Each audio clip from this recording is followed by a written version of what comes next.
Армысыздар, құрметті көрермендер. Түркістан телеарнасының эфирінде жедел сұхбат бағдарламасы. Әр адам өмірінің суретшісі деп жатады.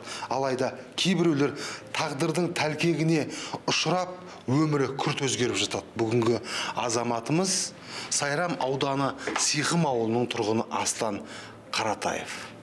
Ол екі аяғынан айырылса да, арман, тілек, жігерінен еш ажыраған емес.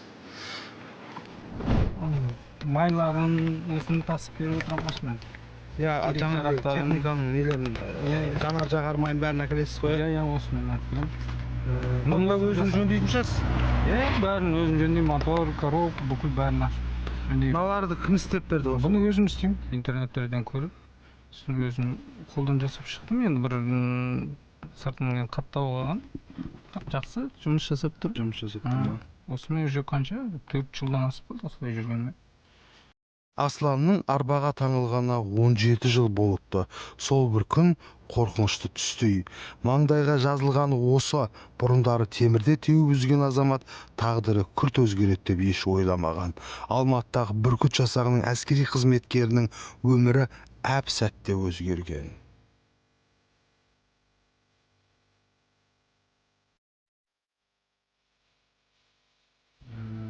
1985 жылы туылдым.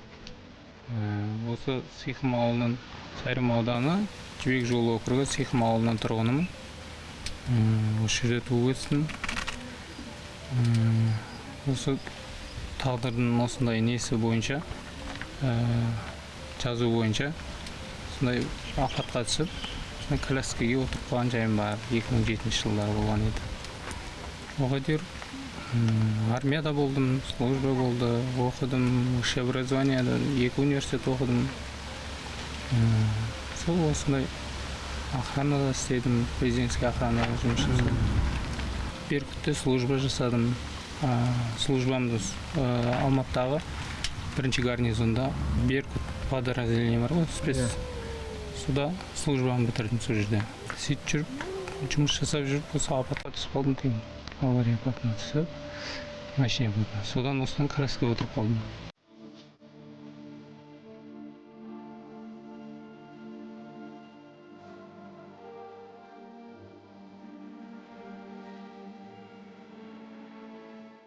Ал анасы болса ұлының жігеріне дән риза. Таңда әкесі сөгілгеннен бастап еш тыным таппайды дейді.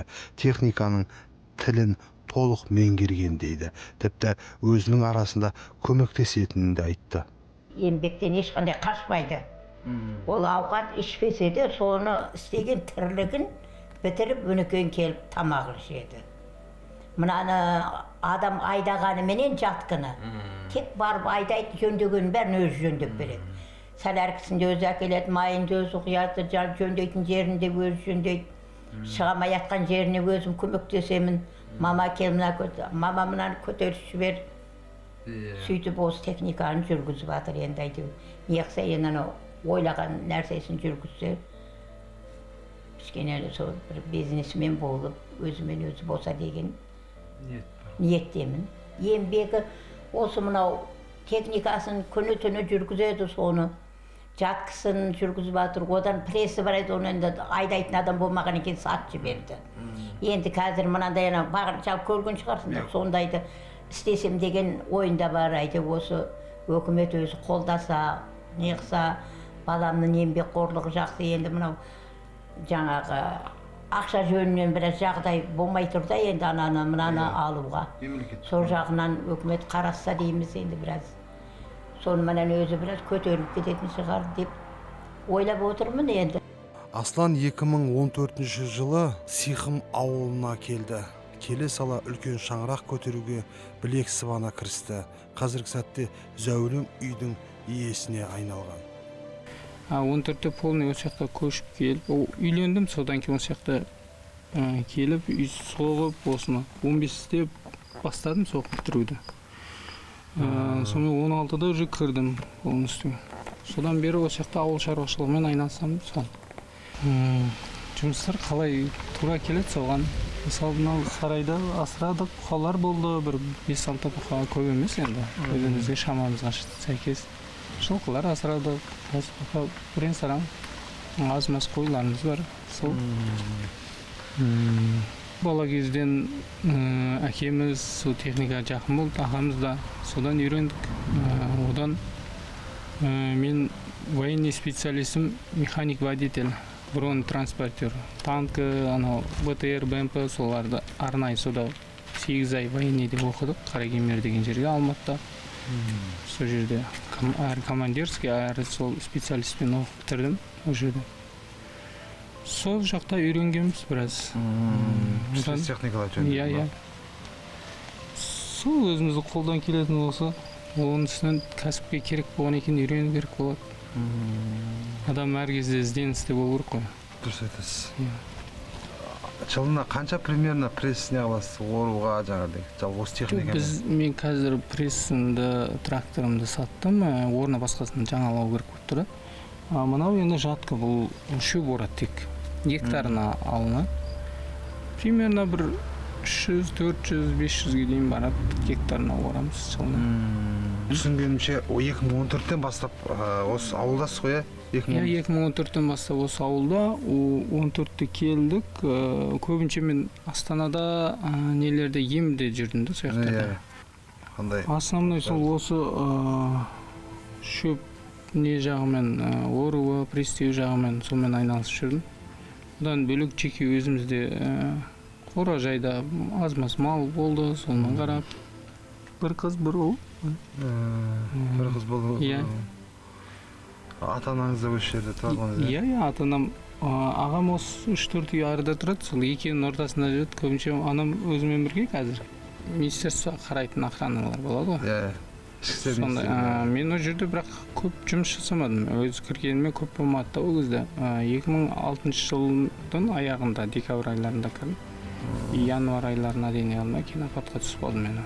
Мен бұл жақтан Алматы несінен ауысып барған екен. Бізде просто не болды.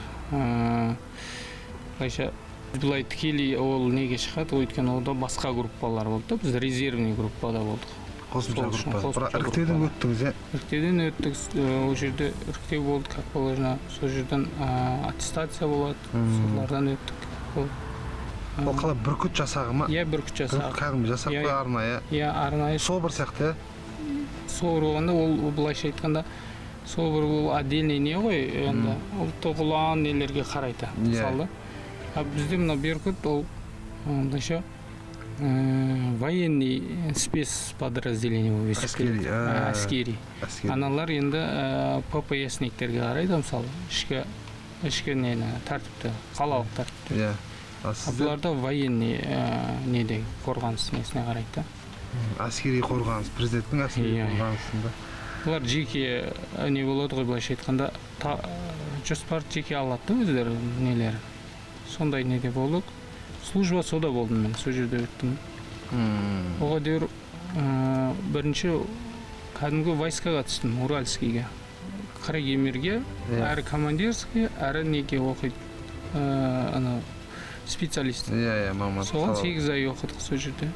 Содан іріктеу болып, неге іріктеуден өткен екен, Беркутке алды сол жерде. Сол жерде Беркутте служба болды, бір жылдан аса сол жерде болдым служба. Жылда 2 айдай. Өз 2 жылға бардым ой, ол кезде 2 жылдық еді ғой. 2 жылдық. Өзі бұрын спортпен шұғылданғансыз ба, негізі спортсмен болғансыз? Бокс па қайсысы? Карате, тайквондо, кандидат мастер спорт. Жалындаған 22-де сұмдық апатқа түсіп, 2 аяғынан айырылу жан төзгісіз қайғы емес пе? Кейіпкеріміз жылдар бойы еңбекпен ұялаған сенім арқылы барлық қиыншылықты жеңді.